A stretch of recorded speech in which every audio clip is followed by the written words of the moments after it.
नमस्कार दोस्तों, आज मैं बनाने जा रही हूँ वेज सोया मोमोज और उसके साथ मिलने वाली तीखी लाल चटनी। तो चलिए रेसिपी शुरू करते हैं। मैंने यहाँ एक बर्तन में 100 ग्राम सोया चंक्स लिया है। अब सोया चंक्स को गर्म पानी में भिगोकर 10-15 मिनट के लिए छोड़ देंगे। इसके बाद मोमोज के लिए डो तैयार करेंगे। तो मैंने 1 कप मैदा और आधा कप गेहूं का आटा लिया है। अब इसमें थोड़ा सा नमक डालेंगे और 1 टेबल स्पून रिफाइंड ऑयल डालेंगे। अब तेल और नमक को आटे में अच्छे से मिलाएंगे और थोड़ा थोड़ा पानी डालकर इसका एक नॉर्मल डो तैयार करेंगे जो ज़्यादा सख्त या सॉफ्ट नहीं होना चाहिए। डो रेडी है और मैंने इसे बहुत ज़्यादा नहीं गूंदा है, थोड़ी देर रखने पे ही अपने आप सॉफ्ट हो जाएगा। अब एक पैन को गैस पे चढ़ाकर उसमें टमाटर डालेंगे।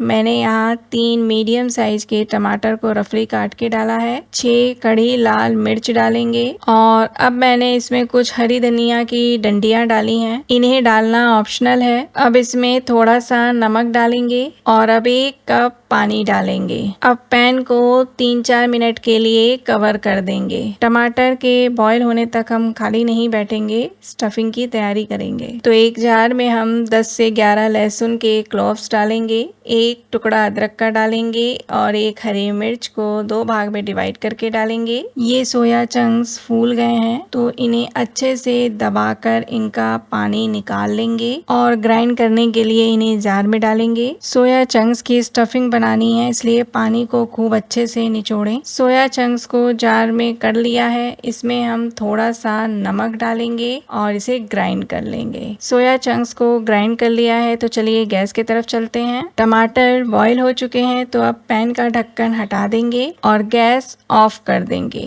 ठंडा होने के बाद इसे पीस लेंगे। अब वापस उसी पैन को गैस पे चढ़ाएंगे और उसमें 2 से 3 चम्मच रिफाइंड ऑयल डालेंगे। तेल के गर्म होते ही उसमें प्याज डालेंगे। तो मैंने 1 प्याज को चॉप करके डाला है। अब प्याज को ट्रांसलूसेंट होने तक सौते करेंगे। अगर आप स्टफिंग में और सब्जियां ऐड करना चाहते हैं जैसे पत्ता गोभी, गाजर, शिमला मिर्च तो इस टाइम पे ऐड कर सकते हैं। प्याज ट्रांसलूसेंट हो गई है तो अब इसमें हम ग्राइंड किया हुआ सोया चंक्स डालेंगे। अब सोया चंक्स को अच्छे से भुनेंगे जिससे इसका सारा मॉइस्चर निकल जाए, ये बिल्कुल ड्राई हो जाए। अब हम सोया चंक्स में बाकी की चीजें ऐड करेंगे। तो मैंने 1 टेबल स्पून व्हाइट विनेगर डाला है और 1 टेबल स्पून सोया सॉस डाला है। आप चाहें तो इसमें केचप डाल सकते हैं या अपनी पसंद के मसाले ऐड कर सकते हैं। मैं अभी इसमें कुछ और नहीं डाल रही हूँ। अब सारी चीजों को अच्छे से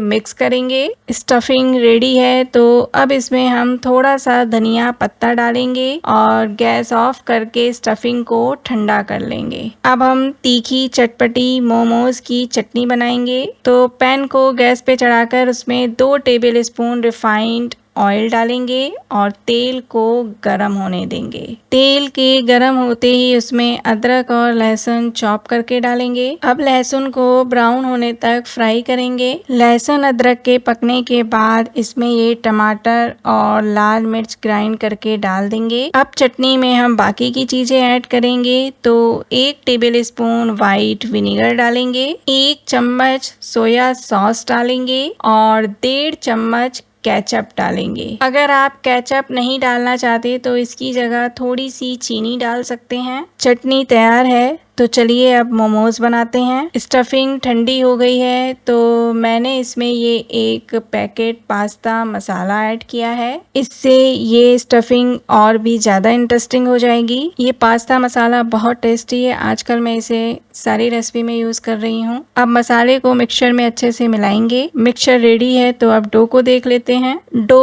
अच्छे से सेट हो गया है तो इसे एक बार मसल लेंगे। चकले पे लेकर डो को इस तरीके से राउंड कर लेंगे और आटे को चिकना करने के बाद इसे 2 हिस्से में डिवाइड कर लेंगे। अब एक हिस्सा हटा देंगे और एक हिस्से को वापस राउंड करेंगे और इसे भी 2 हिस्से में डिवाइड कर लेंगे। अब आटे के एक हिस्से को चकले पे रखकर प्रेस कर लेंगे और इसे बड़ा बेलेंगे और हर तरफ से आटे की शीट को बराबर बेलेंगे। आटा अगर चकले पे चिपक रहा है तो इसके ऊपर थोड़ा सा सूखा आटा डालेंगे। आटे की शीट तैयार तैयार है तो इसे हम कट करेंगे। कट करने के लिए मैंने यहाँ पे एक स्टील के डिब्बे का ढक्कन लिया है। आप चाहें तो गिलास या कटोरी भी ले सकते हैं। ये तरीका थोड़ा आसान पड़ता है, नहीं तो आप पूड़ी की तरह लोई काट कर भी आटे की शीट बना सकते हैं। आटे की शीट को कट करने के बाद इसका एक्स्ट्रा आटा हटा देंगे और अब एक शीट को बेलना शुरू करेंगे, जिससे शीट थोड़ी बड़ी हो जाए और पतली हो जाए। आटे की शीट को बड़ा रखने से स्टफिंग आसानी से भर जाती है। मैं आपको 5 शेप के मोमोज बनाकर दिखाऊंगी। तो ये पहला शेप है। इसमें हम आटे के सेंटर में स्टफिंग रखेंगे। अब एक साइड से